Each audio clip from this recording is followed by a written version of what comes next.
শালার রাজু এখন এইখানে পয়সা মর। রাজুকে আটকায় রাখা এত সহজ না, তাড়াতাড়ি এই তারটা দিয়ে চাবিটা বানিয়ে ফেলি। এই তো হয়ে গেছে, এবার তালাটা খুলে পালায় এখান থেকে। চম্পা দেখার আগে পালাইতে হবে, নইলে আর আমাকে আস্ত রাখবে না। এই তো এই বক্সটার ভিতর ঢুকে পালালে আর চম্পা আমাকে দেখতে পাবে না। দেখছো চম্পা আমার মাথায় কত বুদ্ধি। এই মোকলেস পিছনে তাকা। আরে রাজু ভাই তুমি আয়া পড়ছো? আরে চম্পাকে বোকা বানানো কোনো ব্যাপার নাকি? না না, আমাকে বোকা বানানো তো খুবই সোজা। আরে চম্পা তুমি কখন এলে? আসলে আমার বন্ধুর বউটা চলে গেছে, তাই একটু সান্ত্বনা দিতে আসছিলাম। হ্যাঁ রাজু ভাই, আমার বউকে আমার কাছে এনে দাও। ভালোই অভিনয় করতেছো, কান্দিস না রে আকাশ, তোরে আমি ভালো একটা বউ এনে দেবো। এখন পালা এখান থেকে। হালার পহালা আমাকে মিথ্যা বলা, ধরতে পারলে ঠ্যাং ভেঙে দিব।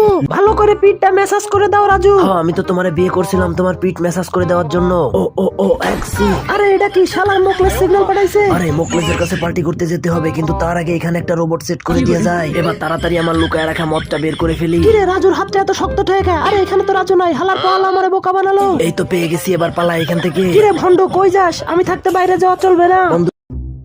আরে মদনা কি করতেছিস তুই? হালার পহলা তুই এখানে এসে দড়িতে কেন ঝুলতেছিস? আরে আমি তো সুইসাইড করতেছি, তুমি দেখতে পাও না? হালার পহলা সুইসাইড তো মানুষ গলায় দড়ি দিয়ে করে, তুই কোমরে কেন দিতেছিস? প্রথমে তো গলাতেই দিছিলাম, কিন্তু আমি নিঃশ্বাস নিতে পারতেছিলাম না, আর তার জন্যই তো কোমরে দিছি। ওরে ভাই আমার, তোর মাথায় যে কত বুদ্ধি তা আমার বোঝা শেষ। এবার বল সুইসাইড কেন করতেছিলি? সুইসাইড করবো না তো কি করবো? তুমি আমাকে বিয়ে কেন দিচ্ছ না? নিজে তো 3 বাচ্চার বাবা হয়ে গেছো, তাহলে আমাকে কেন বিয়ে দিচ্ছ না? ওরে পাগলা, তোর আর চিন্তা করতে হবে না। আমি এখন কোথা থেকে আসছি জানিস? তোর জন্য মেয়ে দেখতে গেছিলাম।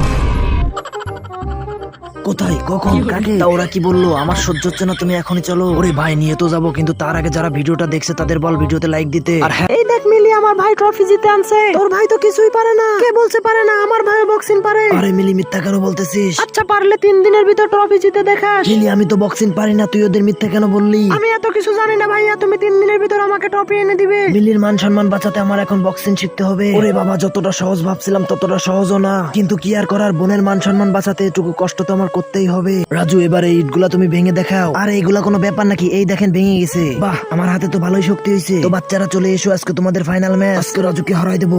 ওই জিসুম, তার আগে একবার এইদিকে তাকাও। মিলি আমি তোমাকে ভয় পাই না। ও আচ্ছা তাই নাকি? তাহলে মারো আমার ভাইকে। রাজু এবার তোর নাক ফাটাই দিব। কিন্তু আমি থাকতে সম্ভব না। স্যার দেখেন, মিলি শুধু আমাকে ভয় দেখাচ্ছে। তুমি বীর পুরুষ হলে রাজুকে হারায় দেখাও। ও ইয়া, এবার রাজুকে হারাই দিব। ও আচ্ছা তাই নাকি? তাহলে এই নে ডিসুম। হ্যাঁ, রাজু আমার নাক ফাটাই দিল। আমার বোনকে চ্যালেঞ্জ করছিলি, এটাই তোর শাস্তি।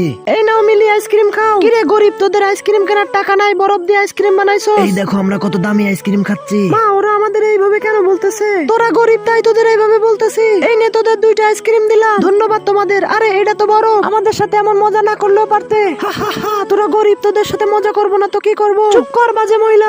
মা এই দেখো আমি ফল নিয়ে আসছি, এবার এগুলা দিয়ে আইসক্রিম বানাবো। এই দেখ আমার ভাই চলে আসছে, বা তোদের থেকে ভালো আইসক্রিম খাবো। বন্ধুরা, রাজু কিভাবে আইসক্রিম বানায় দেখতে চাইলে ভিডিওতে লাইক দিয়ে চ্যানেলটা সাবস্ক্রাইব করো। আর হ্যাঁ, তুমি আইসক্রিম পছন্দ করো কিনা এটাও কমেন্টে জানাবা।